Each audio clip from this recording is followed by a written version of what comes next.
The moment the alarms blared in the sterile, white corridors of St. Mary's Hospital in Chicago, the world seemed to stop for everyone except the doctors scrambling to save her.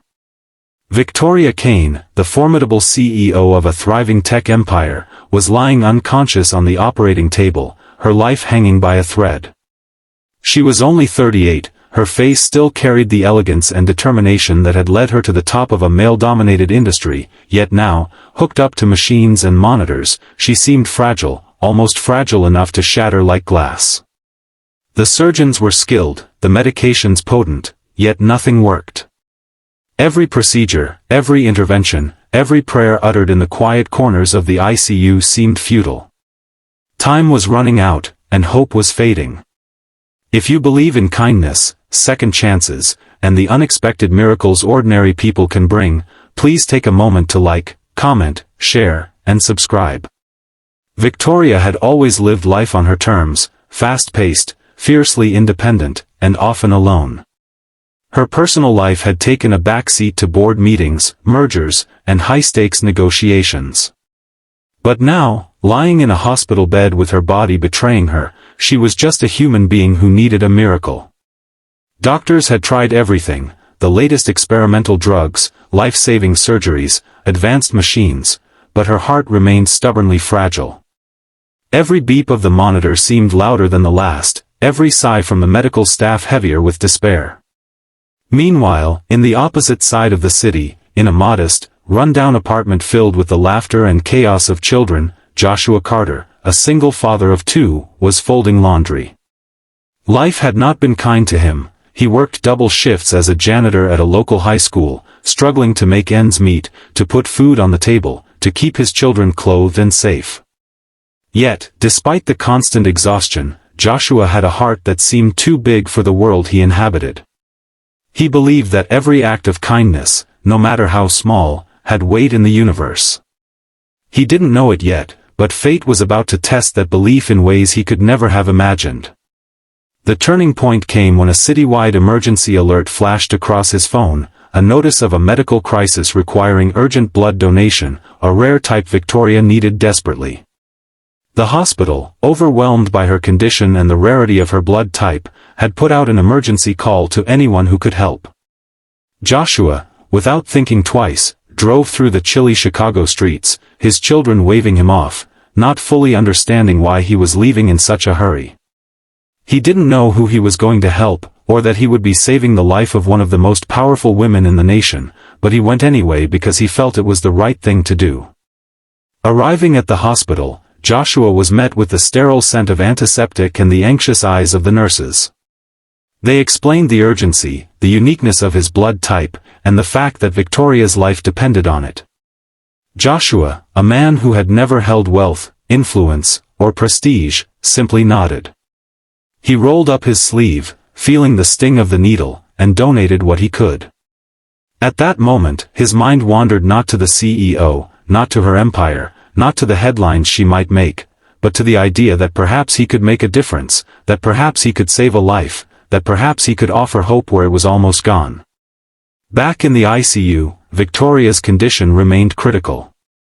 Machines beeped incessantly, doctors whispered urgently to one another, but as the donated blood coursed through her veins, something miraculous began to happen. Slowly, imperceptibly at first, her color returned. Her pulse steadied. The monitors began to show positive readings. It was not instant, and it was not painless, but the impossible was starting to happen. A woman who had been seconds from death was now holding on to life by the faintest of threads. Joshua stayed at the hospital long after donating, sitting quietly in the waiting area. He watched as nurses and doctors moved with renewed hope, whispering that her condition was improving. When he finally learned that she was stable, tears blurred his vision.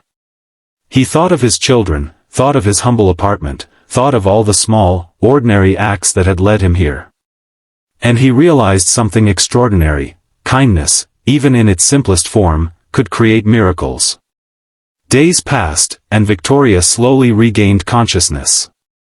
Her first moments of awareness were clouded with confusion and pain, but she remembered the overwhelming feeling of gratitude, of being alive when all odds had been stacked against her. She demanded to know who had saved her, insisting she had to meet the person responsible for this second chance. When Joshua's name was finally revealed, the nurses were bracing for her reaction. They expected curiosity, perhaps corporate etiquette, maybe even disbelief, but nothing prepared them for what happened next. Victoria Kane, CEO of one of the most influential tech companies in the United States, walked toward a man who could have been invisible to the world, a janitor with calloused hands and a heart bigger than most. She knelt beside him, took his hands in hers, and said, without hesitation or pretense, that he had saved her life. She told him that his bravery and selflessness had given her something money could never buy, a second chance. Joshua, overwhelmed and nearly speechless, realized that life had a strange way of rewarding the unseen, the humble, the good-hearted. In that hospital room, titles, wealth, and social status faded into nothingness, leaving only the pure, unexplainable bond between two human beings touched by fate. As Victoria recovered, she and Joshua formed an unlikely friendship, grounded in respect, humility, and gratitude. She learned from him about the small joys of life, playing board games with children, laughing without reason, finding satisfaction in giving without expectation. Joshua learned from her about perseverance, about resilience, about the importance of seizing the moments that life gave, even when it seemed impossible. The world outside might have labeled them differently, but inside the hospital walls, they were equals, two people who had faced fear, uncertainty, and mortality, and had found hope in each other. Weeks later, Victoria hosted a charity event to honor ordinary heroes, people who had made extraordinary differences without seeking fame. She invited Joshua and his children as her guests of honor, declaring to the crowd that true power wasn't in money or influence but in the courage to act selflessly. The audience erupted in applause, but Victoria's eyes found Joshua's in the sea of faces, silently conveying a gratitude that words could never fully express. By then, Joshua had returned to his modest life, still working his double shifts, still struggling to make ends meet, yet carrying something intangible and priceless, the knowledge that his actions had changed a life. Victoria continued to run her empire, but she never forgot the man who had shown her the deepest truth of humanity, that even in a world obsessed with wealth, status, and control, a single act of kindness could rewrite fate itself. The story of Victoria Kane and Joshua Carter became a quiet legend in Chicago, a reminder that miracles often come from unexpected places, from people who ask for nothing in return. Their story wasn't about fame or fortune, it was about courage, empathy, and the extraordinary power of ordinary human hearts. If this story touched your heart, if it made you believe that one person, even someone ordinary, can make an extraordinary difference, please engage with this video, like, comment, share, and subscribe. Share it with someone who needs a reminder that kindness matters. Before you go, I have a special request. Leave a comment sharing a time when someone's small act of kindness changed your life. Your story could inspire others, just as Joshua's did for Victoria. Life is fragile. Life is unpredictable. But in the smallest, most unexpected moments, we find that courage, hope, and love can defy the impossible.